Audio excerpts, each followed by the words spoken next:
මේ තැන් ගැන අතිශය කලකිරීමක් හදා ගන්න ඕන. මොනවා ගැනද අතිශය කලකිරෙන්න ඕන?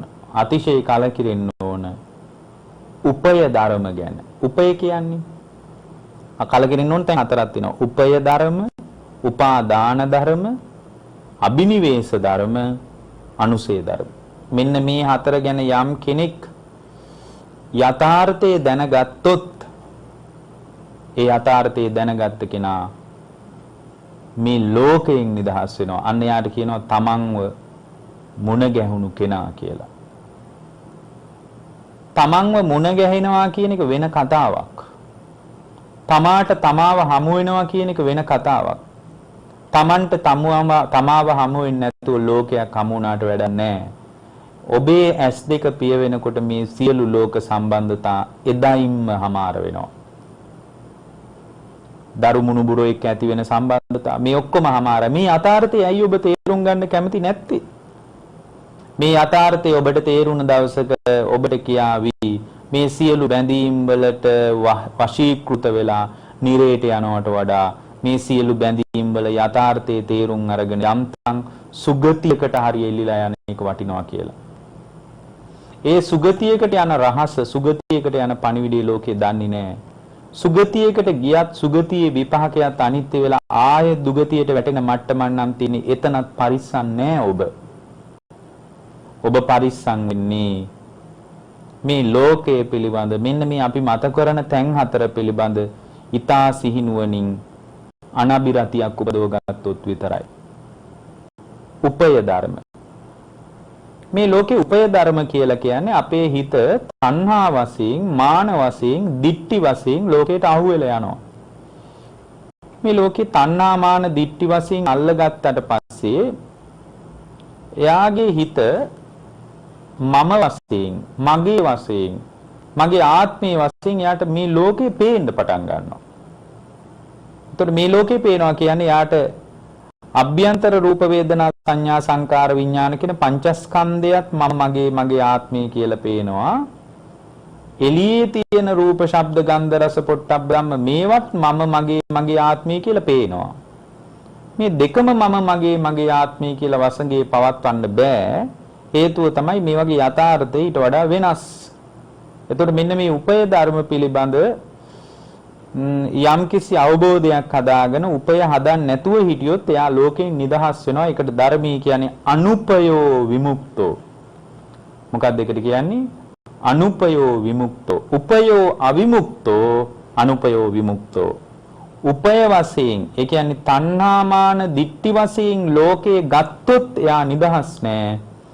තණ්හාමාන දිට්ඨි වශයෙන් නොගත්තොත් ඒ නොගත්ත ශ්‍රාවකයන් නිදහස්. උපාදාන ධර්ම තියෙනවා. මොනවද උපාදාන ධර්ම? කාමෝපාදාන, ditthi උපාදාන, සීලබ්බත උපාදාන, අත්වාද උපාදාන කියලා උපාදාන හතරක් තියෙනවා. මෙන්න මේ උපාදාන වලට පුද්ගලයා අහුවෙලා යන්න තියෙන ඉඩකඩ වැඩි. කාමයන් උපාදානය කරනවා. ඇසට පේන රූප, කනට ඇහෙන ශබ්ද, දිවට දැනෙන රස, නාසයට දැනෙන ගඳ සුවඳ මෙන්න මේ විදියට මේ ලෝකය උපාදානය වෙනවා. මේ ලෝකේ උපාදානය වුණාට පස්සේ ඒ උපාදානයට කියනවා කාමෝපාදාන කියලා. ditthi උපාදාන, එක දෘෂ්ටි උපාදානය වෙනවා. ඒවා හරි අමාරුයි පින්වත් ඒවායින් ගැලවෙන්න. ditthi උපාදානය වුණොත් හරි අමාරුයි ගැලවෙන්න. සමහර කේන්දරයට ආව වෙනවා, නැකතට ආව වෙනවා, දේවාල වලට ආව වෙනවා, එක දෙවිවරුන්ට ආව වෙනවා. මේ සියල්ලට ආව වුණාට පස්සේ එයාගේ තිසරණේ පළුදු වෙනවා. එතකොට මේ Tamanට තියෙන වැනෙන හිතක් නම් හරියට මඩේ හිටවපු ඉන්නක් වගේ හිතක් නම් පින්වත්නි එයා සත්පුරුෂයා කියලා අසත්පුරුෂයාට අහු වෙලා යනවා. ඇයි? සත්පුරුෂයා ගැන ධර්මයෙන් හොයලා තේරුම් අරගෙන නැහැ. අසත්පුරුෂයා කියලා සත්පුරුෂයාට අහු වෙනවා. සත්පුරුෂයා කියලා අසත්පුරුෂයාට අහු වෙනවා. ඔක හොඳටම තේරෙන තැනක් තමයි පින්වත්නි ඒක මේ සමාජයේ අපි අත්දකින්න දෙයක්. සමහර උදවිය ඉන්නවා සත්පුරුෂයා හොයාගන්නත් බෑ, අසත්පුරුෂයා හොයාගන්නත් බෑ. તો ලෝකය යන දිශාව වෙනමම පැත්තක්. මේ ලෝකයේ යන පැත්තට අනුව අපිට පේනවා මේ ලෝකේ මාර්ගයේ අමාර්ගයේ උඩු යටි කුරු කරලා පටලව ගත්ත ලෝකයක අපි ඉන්නේ. ඒ කාලේ මිනිසුන්ට තිබුණ පුදුමාකාර විමසුම් නුවණක්. ඒ නුවණින් විමසලා බැලුවා මේ කියන ඒවා කොච්චර ඇත්තද කියලා. ඒගොල්ලෝ ලෑස්ති වුණේ නෑ හාමුදුරුව කෙනෙක් ඇවිල්ලා කිව්වත් පිළිගන්න. දැන් අර කාලාමයන්ගේ ගමට මේ බුදුරජාණන් වහන්සේ වැඩියාම ඔවුන් ඇවිල්ලා කිව්වා මේ එක එක පැවිදි කණ්ඩායම් ඇවිල්ලා මගේ මතේම හරි අනිත් ඔක්කොම වැරදි කියලා යනවා. ස්වාමීනි මේ මගේ කතාව හරි මේ ඉතුරු අයගේ කතාව වැරදි කියන මේ මහාන බමුණු අතරින් අපි කෝක පිළිගන්නද? අපිට හරියට සැක හිතෙනවා. අපිට හරියට ස්වාමීනි ගැටලු ඇති වෙනවා. කෝක හරිද කෝක වැරදිද කියලා මේ අපිටවත් තේරෙන්නේ නැහැ ස්වාමීනි කියනකොට බුදුරජාණන් වහන්සේ වදාලා හා එහෙම කියන්න එපා කිව්වේ නැහැ. උන්වහන්සේ කිව්වා ඔබලා මේ සැක කරන්න ඕන තැනක්මයි සැක කරලා තියෙන්නේ. විමසන්න ඕන තැනකමයි ඔබ විමසන්නේ කියනවා. පැවිද්දෙක් ඇවිල්ලා කිව්වත් කියන ඔක්කොම පිළිගන්න ඕනේ නැහැ කියනවා. පොතක පතක තිබ්බත් තියෙන ඔක්කොම පිළිගන්න ඕනේ නැහැ කියනවා. ඊට පස්සේ බුදුරජාණන් වහන්සේ කාරණා ගොඩාක් කියනවා. තර්කයට ගැලපුණත් පිළිගන්න ඕනේ නැහැ කියනවා. දැන් අද නම් හැම දෙයක්ම තර්කයට දාලා බලනවා. ඒ කියන්නේ ලෝකයේ සියල්ලම තර්කයට ගැලපෙන්නේ නැහැ පින්වත්නි. ලෝකේ පාවිච්චි කරන තර්ක න්‍යාය තමයි ද්විකෝටික තර්ක න්‍යාය. ඒ කියන්නේ අධිකරණේ වුණත් අහන්නේ යුෂ්මතා වැරදි කරුද නිවැරදි කරුද කියලා විතරයි. ඒකට කියන්නේ ද්විකෝටික තර්ක ක්‍රමය කියලා. නමුත් බුදුදහමේ තියෙනවා චතුස්කෝටික තර්ක න්‍යාය කියලා එකක්. දැන් ද්විකෝටික තර්ක ක්‍රමයෙන් බැලුවට පස්සේ දොර ඇරලා නම් ඇරලා දොර වහලා නම් වහලා එච්චරයි. එක්ක ඇරලා එක්ක වහලා. හැබැයි මතක තියාගන්න දොර බාගෙට ඇරලා කියලා එකකුත් තියෙනවා. දොර බාගෙට වහලා කියලා එකකුත් තියෙනවා. එතකොට දොර බාගෙට ඇරලා හෝ බාගෙට වහලා හෝ කියන තැනට අපිට එන්න වෙන්නේ අර චතුස්කෝටික තර්ක න්‍යායෙන් බැලුවම තර්ක කරන කෙනෙකුට කෙස් පැලෙන තර්ක ඉදිරිපත් කරලා Tamanගේ මතය හුවා දක්වන්න පුළුවන්. හැබැයි ඒක ලෝකේ සත්‍යම නෙමෙයි. දැන් අද මිනිසුන්ගේ ඔළුව හැදිලා තියෙනවා තර්කයට ගැලපෙනවා නම් පිළිගන්නවා. තර්කයට ගැලපෙනවා නම් පිළිගන්නවා. තර්කයට ගැලපෙන්නේ නැත්නම් ප්‍රතික්ෂේප කරනවා. පින්වත්නි, ඔය ලෝකයට නිවන කවදාවත් අල්ලන්න බෑ. හේතුව තමයි නිර්වාණය කියන්නේම අතක්කාවචර එකක්. නිර්වාණය අතක්කාවචර තර්කයෙන් ගලපන්න බෑ. මේ සම්මුති ලෝකයේ දේවල් තර්කයෙන් ගලප ගන්න පුළුවන්. නමුත් මේ කතා කරන නිවන සම්බන්ධ කතාව තර්කයෙන් ගලපන්න බෑ. නිවන සම්බන්ධව කතාව තර්කයෙන් ගලපලා හොයන්න හදනවා නම් ඒක මහා මෝඩකමක් පින්වත්නි. ඒ කාලේ මිනිසුන්ට තිබුණා හොඳ විමසුම් නුවණ.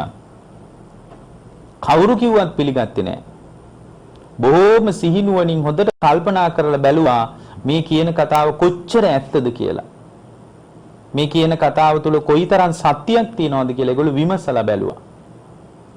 ඒ විමසුම් නුවණ නැති වුණොත් එහෙම ඒ විමසුම් නැති නුවණ නැතිකමේ අසරණ භාවය නිසා අසත්පුරුෂයාට සත්පුරුෂයා කියලා අහුවෙලා යනවා. සත්පුරුෂයාට අසත්පුරුෂයා කියලා අහුවෙලා යනවා. එක හාමුදුරුවෝ කෙනෙක් හිටියා. ඒ හාමුදුරුවෝ මේ ඇත්තටම මේ යාළුවෝ දෙන්නේ පරණ තරුණයෝ මේ දෙන්න මහාන වුණා. මහාන වෙලා එක්කෙනෙක් මහාන වුණේ දේවදත්ත භික්ෂුවගේ ආරාමේ. අනිත් කෙනා බුදුරජාණන් වහන්සේගේ ආරාමේ පැවිදි වුණේ. දෙන්නා පරණ යාළුවෝ. ඒ පරණ යාළුකමකුත් තිබුණා. දේවදත්ත භික්ෂුවට හොඳට වරප්‍රසාදත් ලැබුණා. රජුරෝ අජාසත්තර කුමාරයා හරියට සැප සම්පත් දුන්නා දේවදත්ත හාමුදුරන්ට. දිනපතාම ගල් 500කින් දාන යවලා තියෙනවා ගිජ්ජකූට පර්වතයේ උඩ තිබුණු ආශ්‍රමයට. දේවදත්ත භික්ෂුවට හරි ලස්සන ආරාමයක් තිබිලා තියෙනවා. අන්න බලන්න ආරාමේ ලස්සන හැඩයෙන් ධර්මයේ හොයන්න ගියොත් එහෙම අහුවෙන්නේ නැද්ද?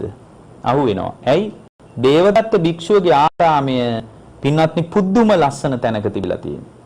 එහෙමනම් මතක තියාගන්න ආරාමයේ හැඩයෙන් ආරාමයේ තියෙන හුදෙකලාවෙන් ඉන්න අයගේ ජීවිතේ ධර්මයේ හොයන්න බෑ. අපි බලන්නේ භූමිය කොහොමද කියලා. දැන් ওই සමහර අය ඉනවා භාවනා කරන්න එහෙම කියලා හිතාගෙන මම දැකලා තියෙනවා. ආපු ගමන් භූමිය හදා ගන්නවා. දැන් සමහර අය කුටියට ගිහින් කියනවා මේ කුටියේ ඇඳ පුටු මේස වැඩි මට මෙච්චර ඒවා ඕනේ නැහැ. මම මේ මේසේ අයින් කරනවා. මට ඇඳක් ඕනෙත් නැහැ. මට මෙට්ටයක් තිබ්බම ඇති කියලා ඔක්කොම අයින් කරනවා. ඊට පස්සේ යා දැන් භාවනා කරන්න ආවේ. ඊට පස්සේ උන්න තැන හදා ගන්නවා.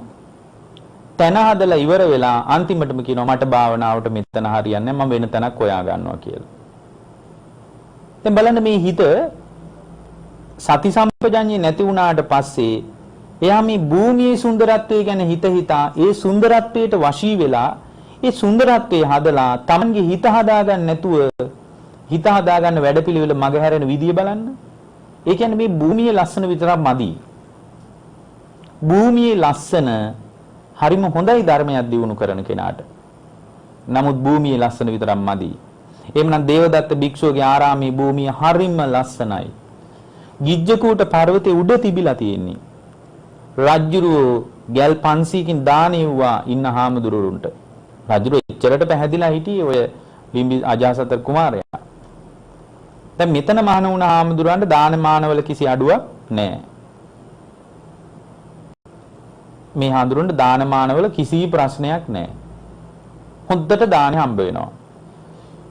අර විහාරයේ මේ බුදුරජාණන් වහන්සේ ළඟ පැවිදි වෙච්ච හාමුදුරන්ට දාන මාන ටිකක් අඩු හේතුව පින්ඩපාත යන්න ඕනනේ. දැන් බුදුරජාණන් වහන්සේ වදාළා පින්ඩපාතයේ තමයි ප්‍රධාන එක. හැබැයි මිනිස්සු ගෙනත් දෙනවා නම් වළඳන්න කැමති. ඒ බුදුදහම පුදුම නිදහසක් දුන්නේ ශාස්ත්‍රුන් වහන්සේ විදියට. ගෙනත් දුන්නොත් බය නැතුව වළඳන්න කිව්වා. හැබැයි දානෙපතට ණය වෙන්න එපා කිව්වා. ඔය ගත්ත දානෙපතට ණය වෙන්න එපා කිව්වා.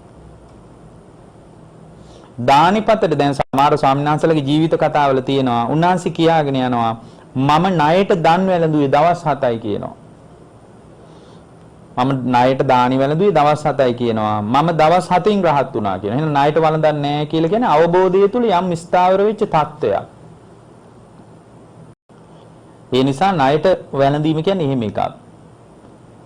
දැන් බලන්න බුදුරජාණන් වහන්සේ අපිට වදාළේ ප්‍රධානික පින්ඩපාතය.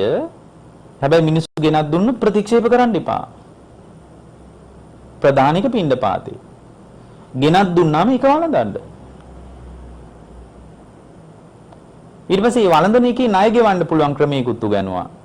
දානෙ ගෙනත් දුන්න කෙනාට මෛත්‍රී සිත වඩන්න පුළුවන් නම් මහණෙනි ඒ භික්ෂුව ගත්ත බත්පතට ණය නැහැ කියලා තියෙනවා. මෛත්‍රී සිත වඩන්න පුළුවන් නම් ඒ දානි පතට ණය නැහැ කියලා තියෙනවා. දැන් මේ විදිහට බලනකොට අපට හොඳට තේරෙනවා බුදුරජාණන් වහන්සේ වදාලා පාංශකූලික සිවුර තමයි පළවෙනි එක ප්‍රධාන එක. හැබැයි මිනිහෙක් ගෙනල්ලා සිවුරක් දුන්නොත් පිළිගන්නේ නැතුව ඉන්න එපා. ඒකත් පිළිගන්න. ඊට පස්සේ මිනිස්සු ගෙනත් දෙන බෙහෙත් හේතුත් වළඳන්න අර පූතිමුත්ත බේසජ්ජේ ප්‍රධාන ඖෂධයේ විදිහට පාවිච්චි කරන්න. රුක්ෂ මූලගතවාදී දුෂ්කර ජීවිතයකටත් කැමති වෙන්න. හැබැයි මිනිහෙක් ආරාමයක් හදලා දුන්නොත් කුටියක් හදලා දුන්නොත් ඒක ප්‍රතික්ෂේප කරන්න එපා. ඒකේ බොහොම පහසුවෙන් වැඩ ඉන්න. එතකොට බලන්න බුදුරජාණන් වහන්සේ අන්තගාමී තැනකින් අපිට ධර්මී ඉගැන්වුවේ නැහැ. උන්වහන්සේ අපිට ධර්මී ඉගැන්වුවේ බොහොම පහසුවෙන් වඩ아가න යන්නයි. බොහොම සුව පහසුවෙන් මේක දියුණු කරගෙන යන්නයි ඉගැන්වුවේ. මේක මේ කැලෑවක දියුණු කරන්න පුළුවන් කියලා භාගතුන් වහන්සේ වදාළේ නැහැ. එතකොට මේ කැලෑව ධර්මයට කිට්ටු වෙන්න පුළුවන්. නමුත් බුදුරජාණන් වහන්සේගේ ඒක විහාරී භාවය කියන්නේ ඒක නෙමෙයි. තණ්හාව නැතුව ඉන්නවා නම් 1000ක් එක්ක හරි කමන්නේ 500ක් එක්ක හරි කමන්නේ ඒක කිසි ප්‍රශ්නයක් නැහැ. කැලේට වෙලා තණ්හාව ගලගලා ඉන්නවා නම් ඒක ඊට වඩා අවදානම්. දැන් මේ විදිහට බුදුරජාණන් වහන්සේ වදාරලා දැන් බලන්න දේවදත්ත භික්ෂුවට පුදුම සීලයක් තිබ්බේ. අද දේවදත්ත හාමුදුරුවෝයි බුදුහාමුදුරුවෝයි දෙනම එක පැත්තකින් හිටියොත් අද ලංකාවින් බෞද්ධයෝ අනිවාර්යෙන් දේවදත්ත හාමුදුරුවෝගේ පැත්තෙන් හිට ගන්නවා. හේතුව දැන් බලන්න දේවදත්ත භික්ෂුවගේ වර දේවදත්ත භික්ෂුව බුදුරජාණන් වහන්සේ ළඟට ඇවිල්ලා වර කීයක් ඉල්ලුවද? 5ක් ඉල්ලුවා. මොනවද ඉල්ලුවේ? සියලු භික්ෂූන් පිණ්ඩපාතික වෙන්න ඕන. එතකොට බුදුරජාණන් වහන්සේ මොකද කිව්වේ? භාග්‍යවතුන් වහන්සේ වදාළේ නෑ නෑ දේවදත්ත එහෙම වෙන්න ඕනේ නෑ. මිනිස්සු ගෙනත් දෙන දෙයක් වැළඳුවාට කමන්නේ නෑ. මිනිස්සු ගෙනත් දෙන දෙයක්ත් වළඳපුවාවේ. එතකොට දේවදත්ත භික්ෂුව කිව්වා සියලු භික්ෂූන් පාංශකූලික සිවුරෙන් යැපෙන්න ඕන. එතකොට භාග්‍යවතුන් වහන්සේ වදාලා නෑ නෑ දේවදත්ත. සියලු භික්ෂූන් පාංශකූලික සිවුරෙන් යැපෙන්න ඕනේ නෑ. කවුරු හරි මිනිහෙක් ගෙනත් දෙන සිවුරක් තිබ්බොත් ඒකත් පෙරවුවට කමක් නෑ. සියලු භික්ෂූන් අර මේ රුක්ෂ මූලගතව ආරණ්‍යගතව ඉතා දුෂ්කර ජීවිතයක් නෑ නෑ කිව්වා. මිනිස්සු දෙන තැනක් මිනිස්සු පිළිගන්නපු තැනක් පිළි අරගෙන වැඩ හිටියට කමක් නෑ. සියලු භික්ෂූන් නිර්මාංශ වෙන්න ඕන අන්න. බුදුරජාණන් වහන්සේ වදාළ මොකද්ද? නෑ එහෙම කන්නේ. සියලු මේ පංච වරේ තියෙන එක මම මගේ එකක් නෙමෙයි කියන්නේ. සියලු භික්ෂූන් නිර්මාංශ වෙන්න ඕනේ කිව්වා. ඇලින් නැතුව නම් වළඳන්නේ ওই පාත්‍රයට ලැබෙන දෙන ඕන දෙයක් වළඳන්න. ඇලි වළඳනවා නම් මේ තනකොළවත් ඒ කියන්නේ කොළ වර්ගයක් උයලා දුන්නත් කන්න එපා. ඒ පිරිසුදු නෑ. ඒ භික්ෂුව කෑමට ගිජු වෙලා බැඳිලා ඇලිලා ඒකටම බැහැගෙන වළඳන්නේ එළවලුත් සවුත්තු කෑමක් පොල් සම්බෝලයක් වුණත් එහෙම කන්න එපා. එහෙම කෑවොත් ඒක අපිරිසුදුයි. ඒ නිසා සියලු භික්ෂූන් නිර්මාංශ වෙන්න ඕන කියලා කන්නේ නෑ. මෙහෙම කියනකොට අර හාමුදුරුවෝ අර දේවදත්ත භික්ෂුව එහෙනම් ඔබ වහන්සේගේ සීලේ දුර්වලයි කියලා යනකොට බුදුරජාණන් වහන්සේ පෙනි 500ක් ගිහින් තියෙනවනේ. දේවදත්ත භික්ෂුව තමයි සීල් රකින්නේ කියලා. අද මිනිස්සු කැමති අද වුණත් මිනිසුන්ගේ රුචිය තියෙන්නේ ආරාමයටද පන්සලටද? එහෙම බෙදීමක් මිනිස්සු අතර තියෙනවා. මේ සංඝයාගේ බෙදීමක් නෑ. මිනිස්සු අද වුණත් කැමති පින්ඩපාතෙටද ගිහින් දෙන දාන ටික වළඳනවට. අද වුණත් කැමති අරකට. ඒක හොඳයි. අද වුණත් මිනිස්සු කැමති වෙජිටේරියන් වෙනවට. ඒ කියන්නේ ඒක මිනිස්සු සීලයක් විදියට සලකනවා. දැන් බලන්න අද වුණත් දේවදත්ත භික්ෂුව කියපු කතාව පැත්තෙන් මිනිස්සු හිට ගන්නවද නැද්ද? හිට ගන්නවා. බුදුරජාණන් වහන්සේගේ පැත්තෙන් හිට ගන්නෑ අද ඉන්න. ලංකාවේ ඉන්න බෞද්ධයෝ නම් හිට ගන්නෙම නෑ.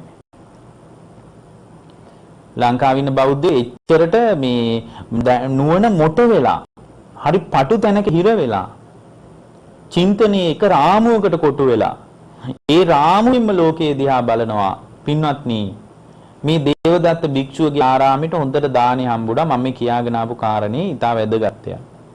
දේවදත්ත භික්ෂුවගේ ආරාමයේ අර මහණුණා කියවනේ හාඳු කෙනෙක්. දැන් අර බුදුරජාණන්සේ පින්ඩපාතයෙන් යපිනකො උන්වහන්සේ පින්ඩපාතේ යනකොට දවසක් පරණ යාළුවා. ඒ කියන්නේ ගිජ්ජකූට පර්වතයේ උඩ මාන වෙච්ච හාඳුරුව හම්බ වුණා. දැන් අර පින්ඩපාතේ වැඩි හාඳුරුව මත්දානි දාඩිය දාගෙන දානි පාත්‍රෙත් අරගෙන එනවා. ඇහුවා ආයුෂ්මතුනි බොහොම කාලෙකින් නෙවෙයි හම්බ වුණේ. මේ කොහෙද මේ වැඩි කියලා ඇහුවා. එතකොට කිව්වා මම මේ පින්ඩපාතේ ගියා. හපොයි පින්ඩපාතෙත් වඩිනවද කියලා ඇහුවා. ඔව් කිව්වා. ඔබ වහන්සේ පින්ඩපාතේ යන්නේ මොකටද? ඉතින් එහෙනම් කොහොමද ජීවත් වෙන්නේ කියලා ඇහුවා. ආරාමේ හිටිය හාමුදුරුවෝ. දැන් දේවදත්ත භික්ෂුව ළඟ හිටිය හාමුදුරුවෝ හොඳ සැපට වළඳලා ඉන්න කෙනෙක්. කිව්වා ඔය විදියට පින්ඩපාතේ යන්න එපා.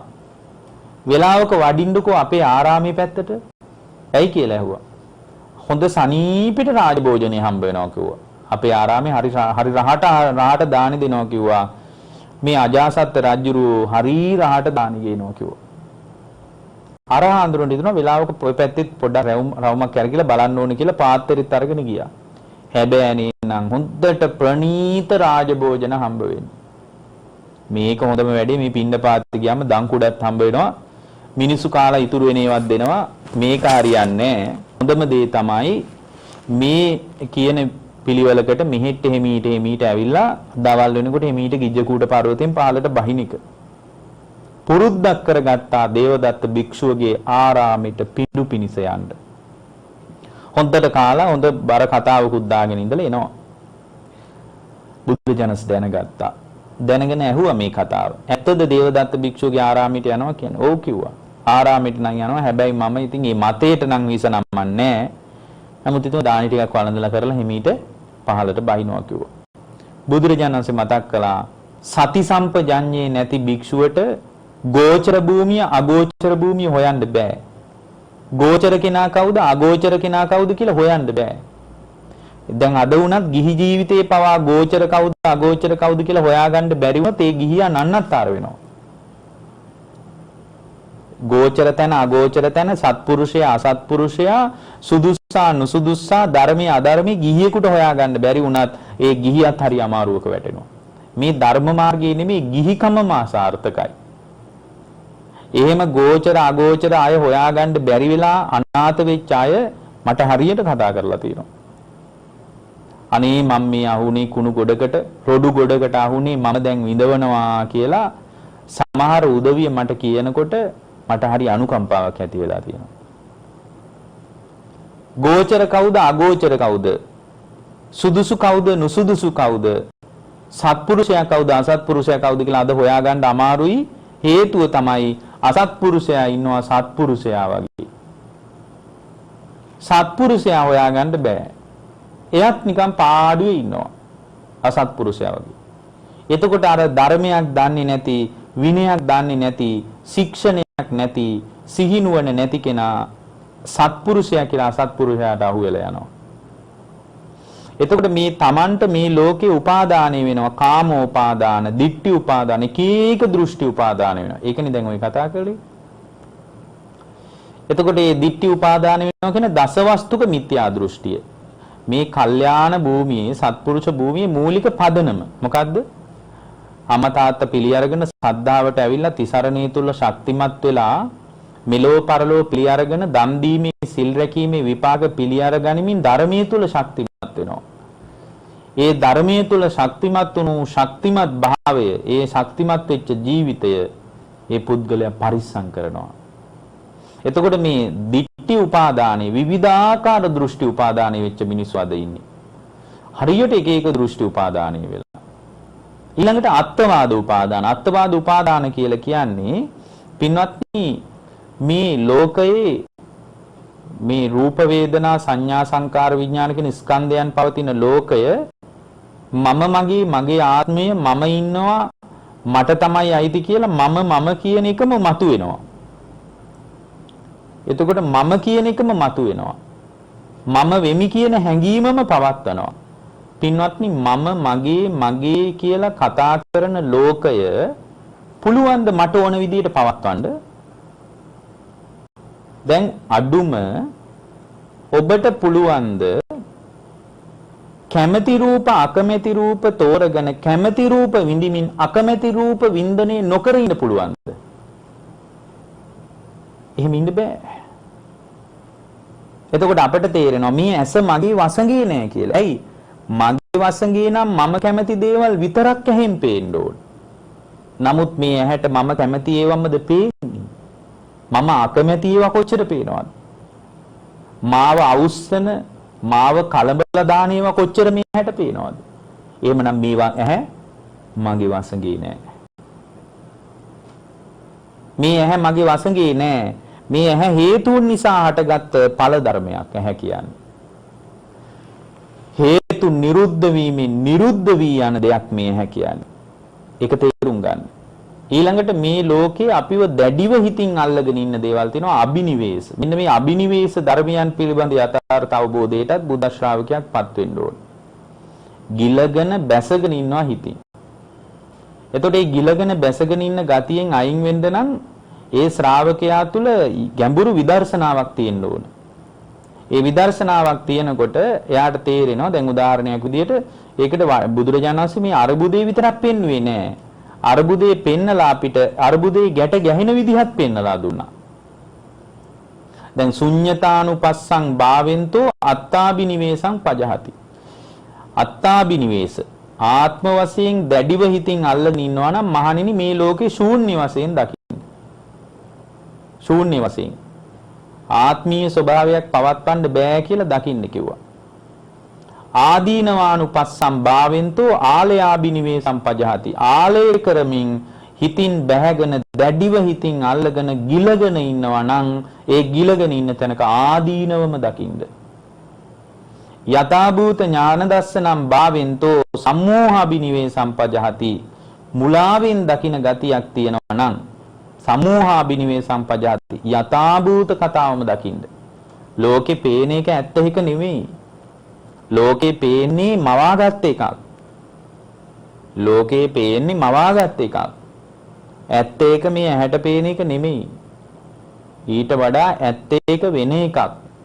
මේ ලෝකේ සියල්ල නිරෝධ ධර්ම කියන එකයි ඇත්ත කතාව. නමුත් මේ ලෝකේ යමක් ඇති බවට හැම වෙලාවකම මේ ඇස විසින් අපට මවලා පෙන්නනවා. ඇහැයින් කරනවත් නෙමෙයි. මේක ඇස්සේ ගැඹුරු නාම ධර්මයන්ගේ ක්‍රියාත්මක වීමක්, නාම රූප ධර්මයන්ගේ ක්‍රියාත්මක වීමක් තියෙනවා. ඒ ක්‍රියාත්මක වීමට අපි අහු වෙනවා. අදිපඤ්ඤා ධම්මානුපස්සම් භාවෙන්තෝ සාරදා බිනිවේසං පජහති. පින්වත්නි, හරයක් අගයක් තියෙන දෙයක් විදියට සාරද වශයෙන් මේ ලෝකේ පිළිගන්නවා නම් අදිපඤ්ඤා පස්සනානුපස්සින් භාවෙන්තෝ අදි ප්‍රඥාවෙන් දකින්න කියනවා. මේ ලෝකේ සියල්ලම ඇති වෙලා නැති වෙලා යනවා මිසක් මේ ලෝකේ සාරයක් හරයක් පවත්වන්න කිසි දෙයක් නැහැ කියලා දකින්න කියනවා. ඊළඟ කාරණේ තමයි අනුසය ධර්මයන් පිළිබඳවත් යථාර්ථයක් හදාගන්න කියන අවබෝධය. අනුසය ධර්ම කියන්නේ අනුසය ධර්ම 7ක් තියෙනවා. හැම කෙනෙක්ගේම හිතේ මේ අනුසය ධර්ම 7 තියෙනවා. මොනවද අනුසය ධර්ම 7? කාම රාග අනුසය. මේක අපි හිතේ තියෙනවා. ඊළඟට පටිඝානුසය, මානානුසය, විචිකිච්ඡානුසය, භවරාගානුසය, අවිජ්ජානුසය. මේ විදිහට අනුසය ධර්ම 7ක් තියෙනවා. හැම කෙනෙක්ගේම හිතේ තියෙනවා. අනුසය කියලා කියන්නේ පින්වත්නි මුල් බැහැගෙන තියෙනවා. මේ පොඩි ළමයිගේ හිතේ පවා අනුසය තියෙනවා. මේ අනුසය විතරක් තිබ්බත් ඉපදෙනවා. නැවත උපතක් කරා යන්න උපාදානයක් ඕනේ. නැවත උපතක් කරා යන්න පින්වත්නි එයාට සම්පූර්ණයෙන්ම මගේ කියන හැඟීම ඕනත් නැහැ. නැවත උපතක් කරා යන්න පින්වත්නි අනුසය විතරක් තිබ්බත් ඇති. ඒකනේ පුංචි ළමයෙක් මැරුණාම ආයි ඉපදෙන්නේ. පොඩි ළමයෙක් මැරුණාට පස්සේ ඉපදෙන්නේ දැන් එයාට මේ මගේ ගෙදර, මගේ අම්මා, මගේ තාත්තා කියලා ඕලාරික උපාදාන නැහැනේ. ඊට පස්සේ චේතනත් නැහැනේ. චේතනක් තියෙනවා. ඒ චේතනා පොඩි එකෙකුට ඔළුවට දාන්න ඕනනේ. කොහොමද දාන්නේ? ඒ චේතනා දාන්න ඕන. මම තමයි ඔයාගේ අම්මා. මම තමයි ඔයාගේ තාත්තා. මේ තමයි ඔයාගේ අයියා. මේ තමයි අක්කා කියලා ඔළුවට දාන්න ඕන. එතකොට මේ දැම්මම එයා ඔළුවේ ලියා ගන්නවා මෙයාලු මගේ අම්මා කියලා. ඒ කියන්නේ ඔළුවේ සටහන් වෙනවා. ඊට පස්සේ අම්මා දකින්නකොට අප්පුඩි ගහනවා පුංචි කාලේ ඉඳලා පේන්නේ නැද්ද? ඒක ඔළුවට දාන්න ඕන. ඔළුවට දාපු එකට අනුව ඔළුවේ තියෙන දත්ත වලට අනුව එළියක ගලපලා බලලා තමයි එයා තේරුම් ගන්නේ මෙයා මගේ අම්මා, මෙයා මගේ දරුවා, මෙයා මගේ දුව, මෙයා මගේ පුතා කියලා. ඔය දුව පුතා අම්මා තාත්තා කියන ටික ඔක්කොම බෙදලා බලන්නකෝ. දුව පුතා අම්මා තාත්තා කියන එක ASCII ඔක්කොම ASCII තියෙන්නේ සතර මහා ධාතුවක්. ඊට පස්සේ ඒකේ තියෙන්නේ දෙතිස් කුණුබ කොටස් ටිකක් නේ. ඔය කොටස් ටික වෙන් කරලා පුළුවන් නම් හොයන්න මගේ දරුවගේ අක්මාව මේක, වකුගඩුව මේක, හම මේක, දත් මේක, නිය මේක, සම මේක, නාරවැල් මේක, වකුගඩුව මේක, හදවත මේක, මොළය මේක, දිරවපු ආහාර මගේ දරුවගේ මේ ටික නොදිරු ආහාර හොයන්න බෑ. මේ ටික සංයෝග වෙලා අමකින් වහලා තිනකොට මගේ දරුවා කියලා හිතාගෙන ඉන්නවා. එයත් හේතුන් නිසා හටගත්ත ඵල ධර්මයක්. හේතු නිරුද්ධ වෙනකොට ඒකත් නිරුද්ධ වෙලා යනවා. ඒකයි අම්මා ඉද්දි දරුවා මැරෙන්නේ. අම්මා ඉද්දි දරුවා මැරෙන්නේ ඒකයි. මේ අනුසය කියන එක හිතේ පවතින තාක්කල් පින්වත් ඉපදෙනවා. මේ කාමරාග අනුසයක් ස්වභාවයෙන් තියෙනවා. දැන් පොඩි ළමයින්ට ටියුෂන් දෙන්න ඕනේ. දැන් පුතා රාගය අවශ්‍ය ගන්න ඕනේ මේ විදියට කියලා. රාගයට හේතු හැදෙනකොට එයාගේ රාගය අවිස්සෙනවා. රාගයට අදාළ හේතු ටික හැදෙනකොට එයාගේ රාගය අවිස්සෙනවා. හේතු සකස් වෙන්න විතරයි ඕන. එයාගේ ශරීරයේ හෝමෝන ක්‍රියාකාරීත්වය ඇති වෙනකොට ඒක ක්‍රමානුකූලව කායික වශයෙන් උත් චර්යා ගොඩනගෙනකොට එයාට රාගය හදාගන්න දැන් ඔන්න මේ ඔයා දැන් රාගය හදාගන්න ඕන කාලේ කියලා කියන්න ඕනද නැහැ. ස්වභාවයෙන්ම හිතේ රාගය අනුසයක් විදිහට ක්‍රියාත්මකයි. ඒක ගිහිද පැවිදිද ඒක අදාළත් නැහැ.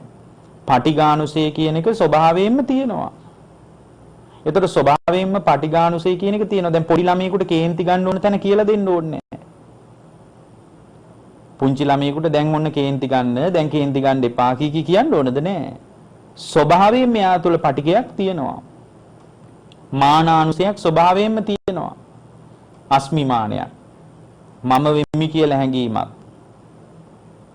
එතකොට පින්වත්නි මෙන්න මේ දිට්ටි අනුසයක් නිරන්තරයෙන් ස්වභාවයෙන්ම යටි හිතේ තියෙනවා. ඒක හරියට මඩ යට තියෙන තියදි වතුර තියෙනවා වගේ. දැන් පොඩි ළමයිගේ හිත ප්‍රභාස්වරයිනේ. රාගේවත් පටිගේවත් නැහැ. ඒ කියන්නේ යා රාගේ නැතුව ඒක නිරුද්ධ කරලා දෙහනම් පිරිනිවන් පාන්න එපායි. ඒක තියෙනවා හරියට මඩ යට වතුර තියෙනවා වගේ. එතකොට මේක කැළඹෙන්න අර වතුරත් එක්ක මඩ මිශ්‍ර වෙන්නේ නැද්ද? මිශ්‍ර වෙනවා. මඩත් එක්ක වතුර එකතු වෙනවා. කැළඹුණොත් ඒ වගේ රාගයෙන් කැළඹෙන්න හේතුව ඇදෙනකොට මේක කැළඹෙනකොට අර මඩ යට තියෙද්දි වතුරත් එක්ක කවලම් වෙලා එනවා වගේ මේ අනුසේ ධර්ම මතුවෙලා එනවා. විචිකිච්ඡා අනුසයක් තියෙනවා. විචිකිච්ඡා කියන්නේ සැකය. ස්වභාවයෙන්ම මේ හිතේ සැකේ පදනම් කරගත්ත අනුසයක් තියෙනවා. ඒකයි අපිට බුදුහාරු ගැන සැක හිතෙන්නේ, ධර්මයේ ගැන සැක හිතෙනවා, සංඝයා ගැන සැක හිතෙනවා, අතීත ජීවිතය ගැන සැක හිතෙනවා, අනාගත ජීවිතයක් තියනවාද කියලා සැක හිතෙනවා, සීලය ගැන සැක හිතෙනවා, සමාධිය ගැන සැක හිතෙනවා, ප්‍රඥාව ගැන සැක හිතෙනවා. නොඑක ආකාරයේ සැකතන් තියෙනවා. එතකොට මේ සැකය කියන එක ස්වභාවයෙන්ම අපේ හිතේ තියෙනවා. දැන් කෙනෙක් කියන්න පුළුවන් නෑ නෑ බුදුහාරු ගැන අපිට සැකයක් නෑ කියලා හිතන්න පුළුවන්. නමුත් බුදුරජාණන් වහන්සේගේ සමහර ධ්‍යාන සමාපatti ගැන කියනකොට ඕවා ඇත්තද කියලා කවුද දන්නේ? ඔය හාමුදුරුවෝ හිතලුවක් කියනවද දන්නේ කියලා හිතෙන්නේ නැද්ද? හිතෙනවා. ඇයි? ස්වභාවයෙන්ම සැකේ කියන එක අපේ හිතේ උද්ගත වෙනවා. දැන් එක තැනක තියෙනවා මහා සමේ සූත්‍රයේ දසදහසක් සක්වල දෙවිවරු බුදුරජාණන් වහන්සේ එදා සමාපත්තියෙන් නැගිටලා පෙළහර පානකොට උන්වහන්සේ සම්පූර්ණයෙන්ම නිර්මිත බුදුරුවක් මවාගෙන ඒ නිර්මිත බුදුරුව ප්‍රශ්න කරද්දී මේ බුදුරජාණන්සේ උත්තර දෙනවා. අපගේ භාග්‍යතුන් වහන්සේ විමසද්දී නිර්මිත බුදුරුව උත්තර දෙනවා. මේ විදිහේ මහා විස්මිත විදිහේ ප්‍රාතිහාරයක් පෑවා. හරියට උදාගිරි මඩලට නැගිච්ච සරා සඳ මඩලක් වගේ සමාපත්තියෙන් සමවැදිලා බුදුරජාණන් වහන්සේ මේ ඉහළ අවකාශයට පැන නැගලා පුරාපු මහා විස්මිත යමා මහ පෙළහර දකින්ට දසදහස් ගණනින් ලෝක ධාතු වල දෙවවරු එකතු වුණා. එදා බුදුරජාණන් වහන්සේ එදා උදාගිරි මඩලට පැන නැංග සරා සඳ මඩලවන් අහසට පැන නගිද්දී පින්වත්නි අවීචියේ සිට බවාග්‍රේ දක්වාම උන්වහන්සේගේ ධර්මී රශ්මිය විහිදිලා ගියා. අවීචියට පවා ආලෝකේ වැටුණා. සමහර නිරසත්තු ඉන්නවා මෙහෙම තැනක් තියෙනවද කියලා දන්නේ නැති අය ඒ අයටත් ආලෝකේ පහළ වුණා. දැන් මෙන්න මෙහෙම කතාවක් මම කියන්න යන මට පුළුවන් මේ වගේ එකක් කියන්න පැය ගාණක් වුණා. සද්ධාව ඇති වෙන විදියට. ඒතර මේ කතාව කියනකොට කෙනෙකුට එකපාර හිතෙන්න පුළුවන් හාපෝ යෝවා හාඳුරු හදාගෙන කියනවා ඇත්තේ. ඔහොම වෙන්න බෑ. ඇයි? එහෙම සරාසඳ මණ්ඩලක් වගේ එ르දියෙන් අභිඥාපාදක සමාපත්තියෙන් යමා මහ පෙළහර පාන්න පුළුවන් නම් අපිට පුළුවන් වෙන්න බෑ. අපිට පින්වත්නි දසමේකවත් චිත්ත සමාධියක් නැතුව මොන පෙළහරක්ද? අපිට මේ විනාඩි 5ක් හිත එකඟ කරගෙන ඉන්න බෑ. ඒතකොට මේ විදිහට අපි තුල નિરાයාසයෙන් සැකේ ඇති වෙනවා. භවරාගානුසය තියෙනවා. ඒ කියන්නේ භවයේ රැඳිලා ඉන්න කැමැත්තක් තියෙනවා. අවිජ්ජානුසය තියෙනවා.